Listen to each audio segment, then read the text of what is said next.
The Krillian War Council convened in their obsidian chamber, 6 legs clicking against the crystalline floor in rhythmic anxiety. High Commander Zax Thul's mandibles twitched as he reviewed the tactical display floating before them, a holographic representation of humanity's latest transgression. "Impossible," hissed Defense Minister Kriltax, her compound eyes reflecting the red warning lights. "Our intelligence reports were flawless. The human colony on Kepler 442b possessed no military installations, no orbital defenses. It should have been a simple extermination." Zax Thul's thorax vibrated with frustration. For 3 standard cycles, the Krillian Empire had methodically eliminated human settlements across the outer rim. The bipedal mammals were spreading too quickly, claiming worlds that rightfully belonged to the Arthropod Confederation.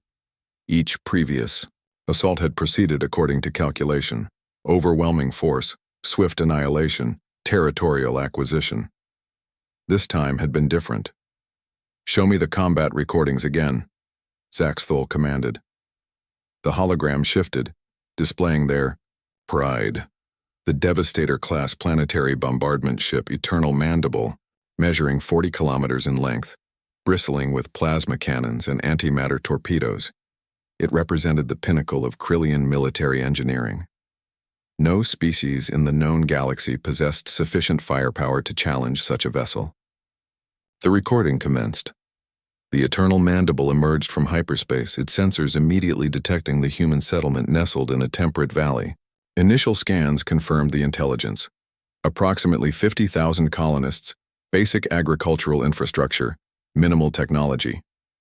The humans had been given the standard ultimatum: evacuation within 6 rotations or face total elimination. The humans had declined.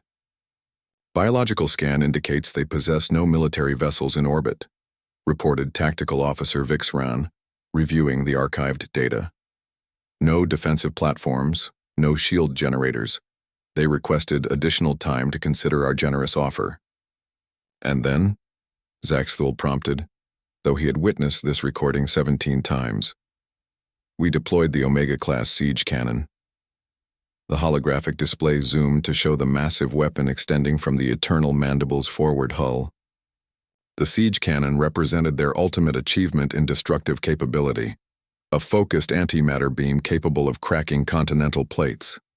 They had used it to sterilize entire worlds. The energy reading spiked as the cannon charged, drawing power from 3 fusion reactors. The accumulated energy could have supplied a small star system for a decade. At maximum intensity, the beam lanced downward toward the human colony. "Contact in 3, 2, 1. The beam struck the settlement's perimeter and simply stopped. Zax Thul's claws scraped against his command throne as he watched the impossible recording. The antimatter stream, capable of boring through planetary cores, dispersed harmlessly against what appeared to be empty air. No visible shield. Technology, no energy readings.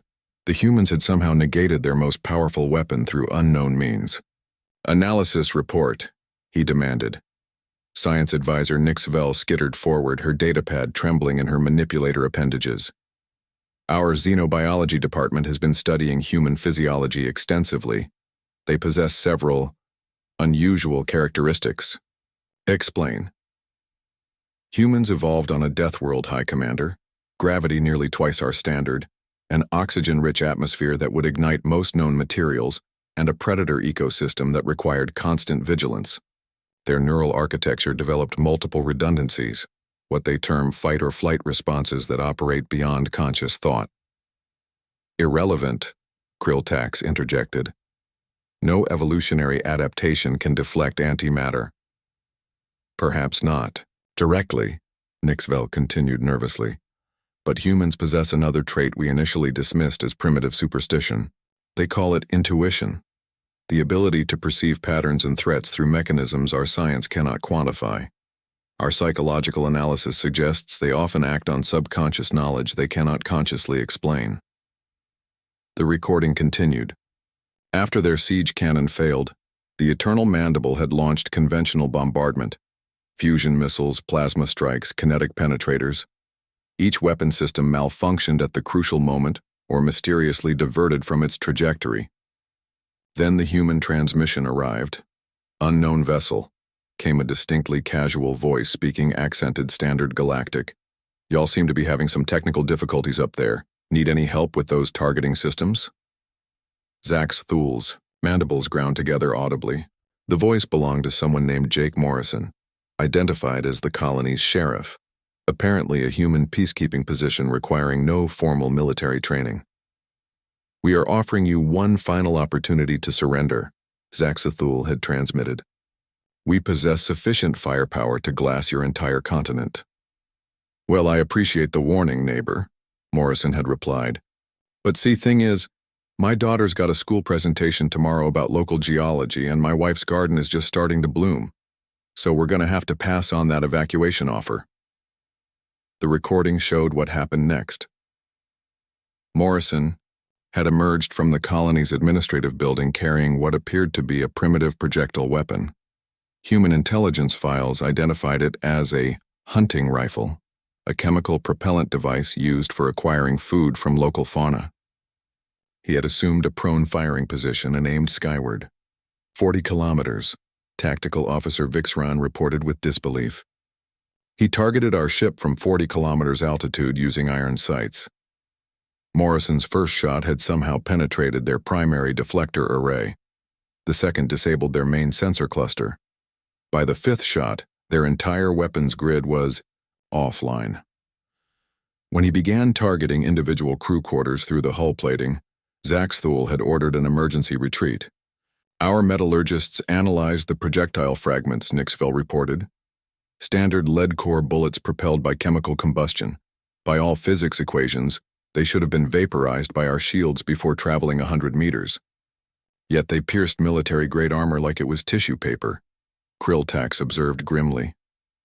The War Council fell silent, considering the implications. In 300 years of galactic expansion, the Krillian Empire had never encountered a species that could neutralize their technology through sheer audacity and primitive weaponry. Additional reports are arriving from across the sector.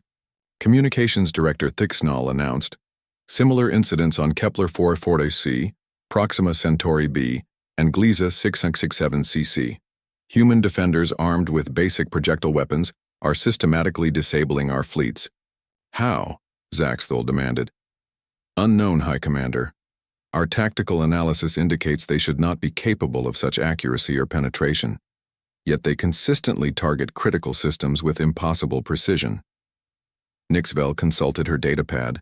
"Again, I believe we may have underestimated a crucial aspect of human psychology. They appear to function optimally under extreme pressure, what they call clutch performance.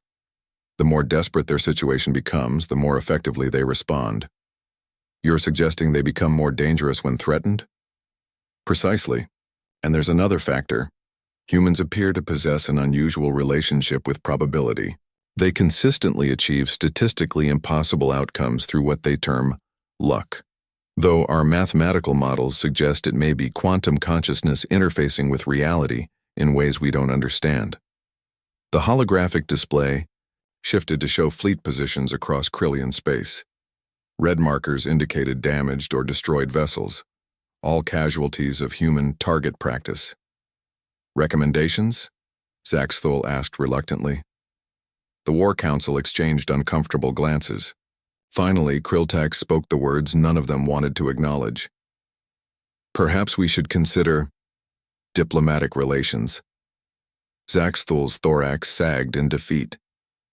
The greatest military force in the galaxy, brought to its knees by farmers with hunting rifles. "Send the transmission," he ordered. "Initiate peace negotiations with the human colonies, and pray to the Great Hive that they're more reasonable at diplomacy than they are at target practice." As the council dispersed, one final report arrived from the frontier. Jake Morrison had sent a message for the Krillian High Command. "Thanks for the practice session, neighbors. Y'all come back anytime you want to help us sight in our rifles."